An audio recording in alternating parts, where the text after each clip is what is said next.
सितंबर है और आज आपका सीजीएल के सेकंड दिन डे का एग्ज़ाम था, यानी कि कल से एग्ज़ाम सीजीएल का शुरू है, जिसमें से आप आज 10 सितंबर है और आज यह दूसरे दिन का एग्ज़ाम था। इसमें फर्स्ट शिफ्ट में पूछे गए क्वेश्चंस जीके जीएस जो हैं उनको हम लोग एनालाइज करेंगे, देखेंगे किस टाइप के क्वेश्चंस पूछे गए थे और साथ में हम लोग एक्स्ट्रा फैक्ट्स को देखेंगे जो आने वाले एग्ज़ाम के लिए, यानी कि जो सीजीएल में जो एग्ज़ाम होने वाले अगले दिन उससे रिलेटेड होंगे और उसी से क्वेश्चंस आएंगे। तो चलिए हम देर न करते हुए क्वेश्चंस को शुरू करते हैं। पहला जो आपका क्वेश्चन पूछा गया है वो क्या है आपका, वो पूछा गया है कि राजा राम मोहन राय के समय सती प्रथा को अंत किसने किया था, यानी सती प्रथा का अंत किसने किया था।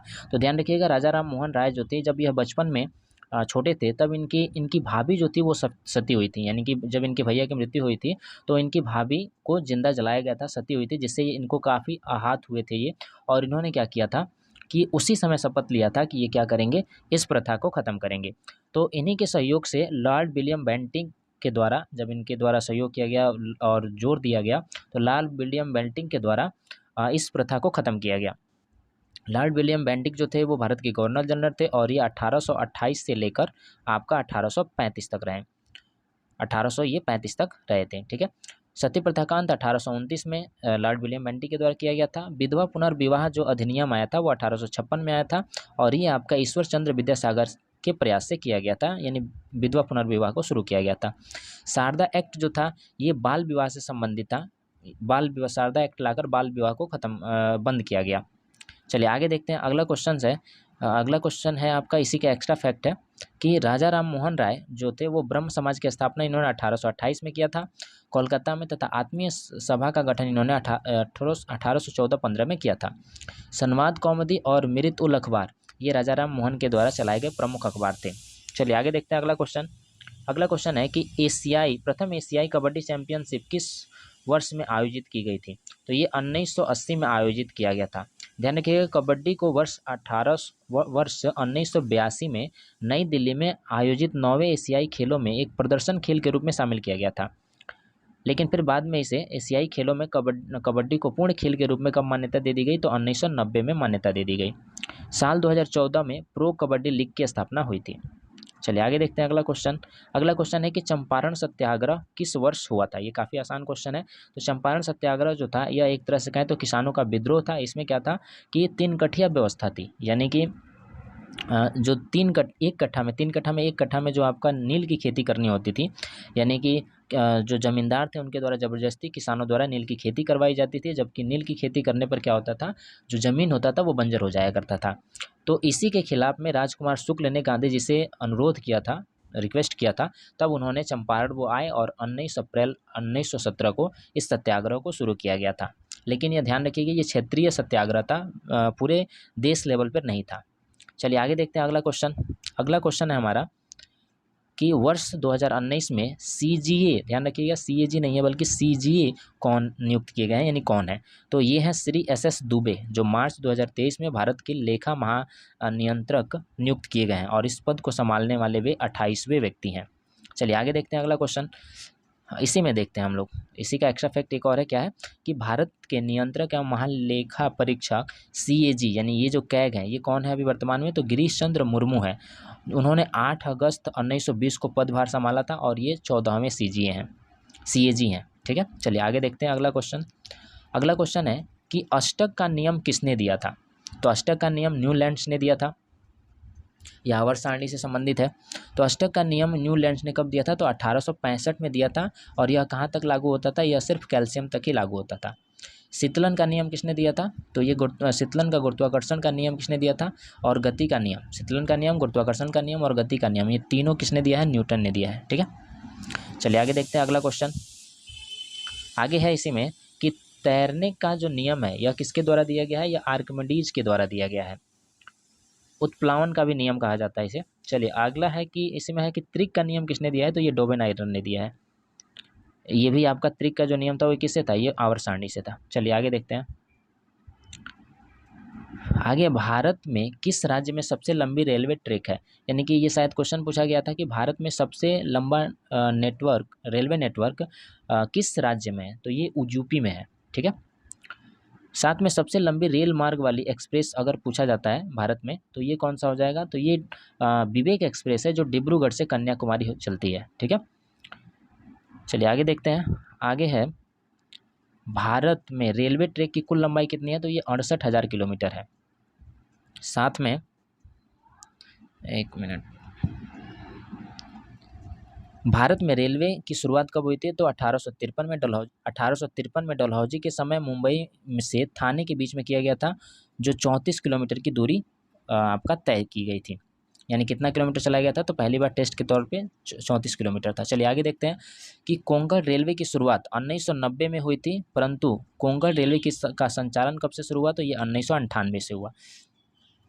भारत का पहला मेट्रो रेल कोलकाता मेट्रो है, जिसकी शुरुआत 1984 में हुई थी, तथा भारत का पहला अंडर वाटर मेट्रो जिसके उद्घाटन मोदी जी ने किया है, ये कहाँ है, कोलकाता में ही बनाया गया है। आगे देखते हैं आगे क्या क्वेश्चन पूछा था, तो आगे पूछा गया था जवाहरलाल नेहरू नृत्य एकेडमी मणिपुर किस जिले में है, तो ये इम्फाल में, यानी यहाँ की राजधानी है। अगला क्वेश्चन है कि महाबलीपुरम रथ मंदिर किस वंश से संबंधित है, तो ये पल्लव वंश से संबंधित है। इसमें 5 रथ हैं, तो आइए उसके बारे में हम लोग देखते हैं। 5 रथ कौन कौन से हैं, तो महाबली रथ मंदिर के निर्माण में पल्लव वंश नरसिंह वर्मन प्रथम ने करवाया था, और इसमें 5 रथ हैं, और ये पाँचों जो पांडव थे उनके आधार पे है। तो धर्मराज यानी कि युधिष्ठिर, भीम रथ, अर्जुन रथ, द्रौपदी रथ और नकुल और सहदेव रथ दोनों एक में ही है। तो नकुल और सहदेव रथ ये सब मिला के 5 रथ की मंदिर है ये। पल्लव राजा नरसिंह प्रथम ने वातापी कोंड की उपाधि धारण की थी। तट मंदिर का निर्माण भी पल्लव शासकों के द्वारा किया गया था। तंजौर मंदिर का निर्माण राजराज चोल के द्वारा करवाया गया था। चलिए आगे देखते हैं। आगे क्वेश्चन पूछा गया था कि डीपीएसपी के संबंध में कौन सा कथन गलत है, ये पूछा गया था। तो कह रहा है कि कथन कौन सा गलत है, तो ये है आपका कि राज्य के निर्देशक सिद्धांत डीपीएसपी मुख्य रूप से व्यक्तियों के कल्याण को बढ़ावा नहीं देता है, बल्कि समग्र रूप से समुदाय के कल्याण को बढ़ावा देता है, जिससे वे प्रकृति में व्यक्तिवादी नहीं बल्कि समाजवादी बनते हैं। ये कथन गलत था क्योंकि ये कल्याण को बढ़ावा देता है। ठीक है, चलिए आगे देखते हैं। अगला क्वेश्चन है कि भारत में पहली बार राष्ट्रीय आय का अनुमान किसने लगाया था, तो भारत की राष्ट्रीय आय का पहली बार जो गणना किया गया था, प्रयास किया गया था, वो दादा भाई नौरोजी ने किया था। ये कब किया था, 1867 से 1868 के बीच में किया गया था, और उन्होंने लगभग प्रति व्यक्ति आय 20 रुपया बताया था। चलिए आगे देखते हैं। आगे क्वेश्चन है कि गैर नाशपाती खाद्य पदार्थ कौन नहीं है। पहले ये देखिए कि गैर नाशपाती पदार्थ कहते किसे हैं, तो गैर नाशपाती पदार्थ उन पदार्थों को कहा जाता है जो बिना फ्रीज में रखे लंबे समय तक जिन्हें संग्रहित किया जा सकता है, जो जल्दी खराब नहीं होते हैं। ठीक है, तो ये पूछा गया था कौन नहीं है, तो इसमें कौन नहीं है, मिल्क है। ठीक है, क्योंकि मिल्क जो होता है वो जल्दी खराब हो जाता है। आगे है कि पुरुष हॉकी विश्व कप 2023 का शुभांकर क्या था, तो इसका शुभांकर ओली द वॉरियर था। आगे है कि कलिंगा स्टेडियम कहाँ है, तो ये भुवनेश्वर में है। चलिए आगे देखते हैं। गरीबी हटाओ नारा किस पंचवर्षीय योजना में दिया गया था, तो गरीबी हटाओ जो नारा है ये 5वीं पंचवर्षीय योजना में दिया गया था, जो 1974 से 78 तक चला था।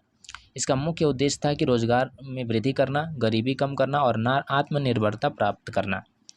इसी समय भारतीय राष्ट्रीय राजमार्ग प्रणाली की शुरुआत की गई थी, और साथ में इस पंचवर्षीय योजना का विकास दर जो था लक्ष्य किया गया था 4% और वास्तविक विकास दर हमको मिला था 4.8।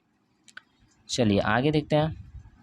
आगे भारत का न्यायिक प्रणाली कैसा है, तो भारत का जो न्यायिक प्रणाली है वो एकीकृत और स्वतंत्र है। भारत में न्यायपालिका को लोकतंत्र का प्रहरी माना जाता है। यह कानून की व्याख्या करती है, विवादों का निपटारा करती है और नागरिकों को न्याय देती है। ये तो सबको पता है। चलिए आगे देखते हैं। आगे है कि अकबर की जो ताजपोशी यानी जो राज अभिषेक था वो कहाँ हुआ था, तो सन 1556 में आपका कलनौर में कलनौर के जो पंजाब के कलनौर है वहाँ पे 13 वर्ष की आयु में अकबर की ताजपोशी की गई थी। 1556 में एक युद्ध भी हुआ था। कौन सा युद्ध हुआ था, तो पानीपत का या दूसरा युद्ध था। चलिए आगे देखते हैं। अगला क्वेश्चन है तानसेन संगीत समारोह का आयोजन तानसेन संगीत समारोह कहाँ आयोजित किया जाता है। ठीक है, तो ये ग्वालियर में मध्य प्रदेश के ग्वालियर में आयोजित किया जाता है। यह 5 दिवसीय त्यौहार है जो हर साल दिसंबर महीने में मनाया जाता है, और यह मियाँ तानसेन की याद में मनाया जाता है। चूँकि तानसेन जो थे एक बहुत बड़े संगीतज्ञ थे जो कि अकबर के नौरत्नों में शामिल थे। 2019 के लिए राष्ट्रीय तानसेन पुरस्कार प्रसिद्ध गायक पंती विद्याधर को दिया गया है। अगला क्वेश्चन है हमारा, और ये शायद लास्ट क्वेश्चन है।